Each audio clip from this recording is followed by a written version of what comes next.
안녕하세요. HJ 오디오북 책 읽어주는 여자 이현진입니다. 오늘 읽어드릴 내용은 코의 꿈을 찾아라 김종갑 지음. 학교 현장의 다양한 현상들을 사회적인 법칙 33가지에 적용한 내용 중에 머피의 법칙을 적용한 글을 읽어드리도록 하겠습니다. 저희가 살아가면서 늘 머피의 법칙에 대한 이야기를 많이 나누게 되는데요. 우리 김종갑 교장 선생님은 이 내용을 어떻게 풀어내셨는지 제가 한번 잘 읽어드리도록 하겠습니다. 잘못될 가능성을 사소하게 만드는 지혜. 머피의 법칙. 잘못될 가능성이 있는 것은 항상 잘못된다. 팬데믹이 교육에 미친 영향은 지대하다. 엎친 데 덮쳤다고 해석하는 교사도 있지만 이전에도 미래교육에 관해 갖가지 설정과 논의를 해왔으니 과연 어떤 변화를 가져왔는지 의문이 있던 차였다. 갑작스럽게 주어진 비대면 환경으로 인해 잠재된 문제들이 강압적으로 개선되는 효과를 가져오기도 한다. 대면 수업의 소중함, 학급 경영을 되돌아볼 계기가 되었고 온라인 수업에 적응해야 하는 교사와 학생, 학부모에게는 상호작용의 필요가 구체적으로 요구되었다. 이러한 상황이 나에게 가져온 가장 큰 변화는 출근길이었다. 대중교통보다 승용차 이용자가 늘면서 출퇴근 시간의 교통체증이 여간 아니었다. 결국 버스로 출퇴근을 하기로 했다. 버스는 전용 차선이 있어서 대체로 소요시간이 일정했고 교통앱을 활용하면 시간을 낭비하지 않고 집에서 5분 거리인 버스 정류장 승차 시간에 맞춰 도착할 수 있었다. 출근 시간대보다 앞서 버스를 타곤 했는데 승객이 몇 명 되지 않거나 나 혼자일 때도 있어서 그 시간에 책을 보기도 하고 음악을 들으며 여유를 즐기게 되었다. 이처럼 버스를 이용한 만족스러운 출퇴근을 즐기던 중에 버스와 나 사이에 미묘한 갈등이 생기기 시작했다. 정류장에 다가오는 버스를 보고 정차할 위치에 서 있으면 내 앞에 멈출 법도 하건만 앞서 멈추거나 나를 지나쳐 멈추는 바람에 속이 상했다. 내가 서 있는 곳에 정확히 정차해 주기를 바랐다. 몇 차례 시행착오 끝에 도로에 흰색 정지선이 표시되어 있다는 것을 알아차렸다. 버스 정차는 기다리는 사람에게 편리하게 맞추는 것이 아니라 그 정지선이 기준이었다. 그러나 정지선 앞에 서 있어도 나를 시험하듯 종종 정지선을 넘어 정차하기도 했다. 버스 타는 일조차 사소하지 않다. 언젠가 늦잠을 잔 탓에 평소보다 늦게 버스를 기다리는데 하필 한참 지나쳐서 정차하는 것이 아닌가. 마음이 상한 나는 평소와는 다르게 천천히 걸어 버스에 올랐다. 버스 기사가 나를 기다리는 동안 내 걸음 속도에 불만을 가졌는지 모르겠다.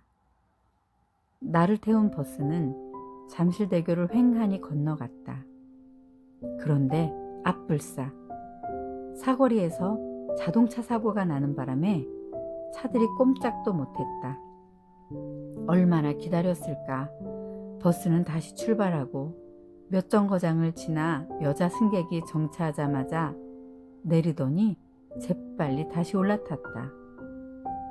정류장을 잘못 알았던 모양이다. 그런데 버스 자동문이 닫히면서 승객의 옷이 끼이는 바람에 버스 기사와의 말다툼이 시작되었다. 얼마간 또 버스는 주행을 멈추고 말았다. 이런 엎친 데 덮친 격이었다. 그날 조바심을 내면서 출근 시간에 가까스로 도착했으나 불편한 마음이 이어졌다.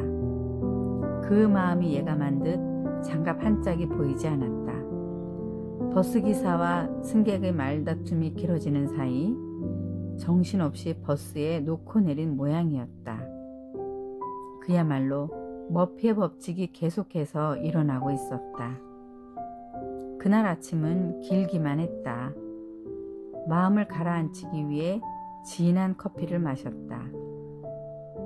살다 보면 이런 날이 있다.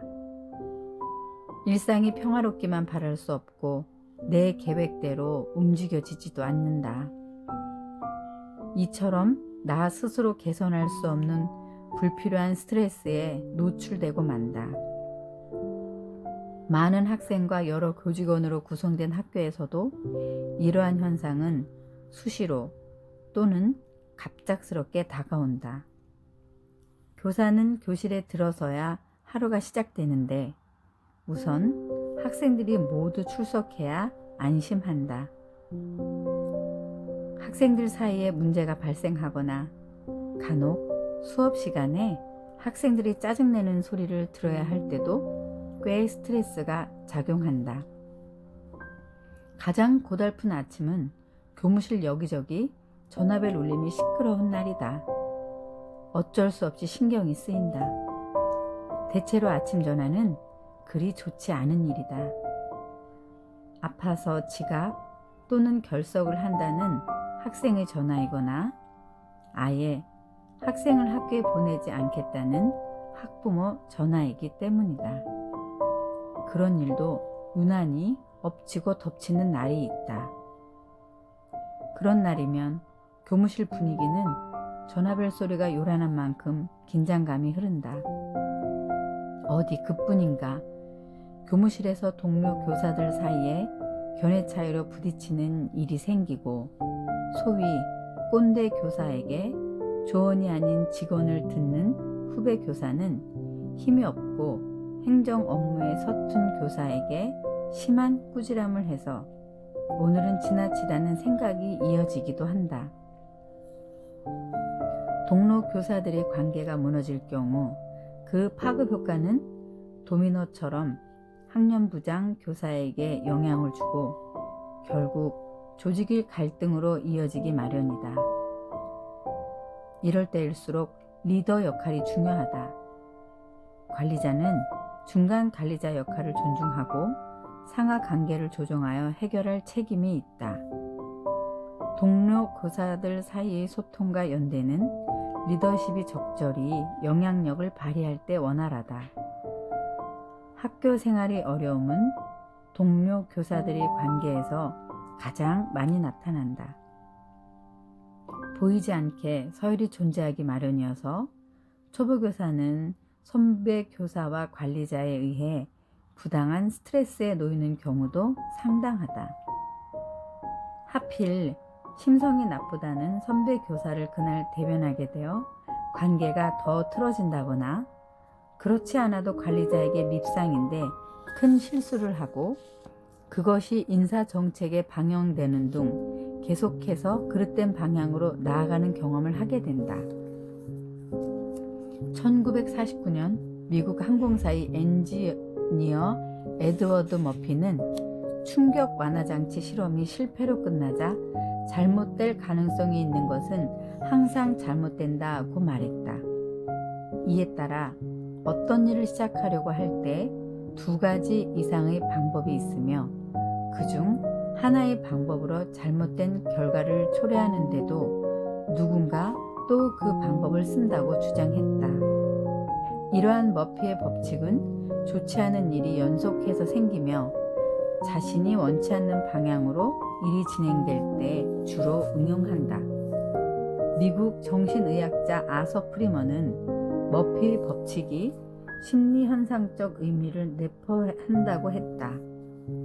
세상에서 걱정할 필요는 상황이란 없지만 그 확률이 100만 분의 1이라 해도 걱정하는 사람은 문제가 생기지 않을 99.9999%의 좋은 상황보다 문제가 생길 0.0001%에 집착한다는 것이다. 걱정하는데 너무 많은 에너지를 소비하면 말도 안 돼 보이던 것조차 가능해 보일 수 있다고 하였다. 조직에서 머피의 법칙을 유발하는 원인은 주로 인간관계에서 비롯된다. 학교에서 이러한 원인을 제공하는 사람이 있기 마련이다. 누구나 휘둘리기 쉬운 나쁜 감정을 명쾌하고 따뜻하며 자신 있게 다룬다면 자신을 더욱 성장시키는 계기가 된다. 우리 마음가짐과 심리 현상을 조금 더 조절할 수 있다면 결과는 크게 달라질 것이다. 머피의 법칙을 반박하는 이들은 공교롭게도 일이 잘 안 풀린 경우를 유난히 또렷하게 기억하는 선택적 기억 때문이라고 주장한다. 나쁜 경험은 오래 기억하기 마련인데 그 일의 원인을 찾으려는 심리 현상의 일종이라는 것이다. 논리학에서는 거짓 원인의 오류라고도 한다. 그렇다면 자신의 마음 상태를 미리 깨우친다면 나쁜 상황을 잘 처리하는 지혜가 발휘되어 스트레스보다는 디딤돌이 될 수도 있다. 하지만 소크라테스의 명언 너 자신을 알라는 말을 이해한다고 해서 자신에게 그대로 적용되지 않는다. 속내를 감추고 상대방의 불편한 상황을 이해하지 못한 채 욕심을 채우려고만 한다면 그 늪에서 빠져나올 수 없다. 이러한 경우 엎친 데 덮치는 상황이 반복될지도 모른다. 머피의 법칙은 일상생활에서 일어날 불운을 얘기하는 법칙이 아니라 혹시 일어날지도 모르는 나쁜 상황을 사전에 잘 예비해서 사소하게 만드는 법칙이라고 말하고 싶다. 이러한 자세로 미래 교육을 준비하고 도전하는 길목에 서 있어야겠다.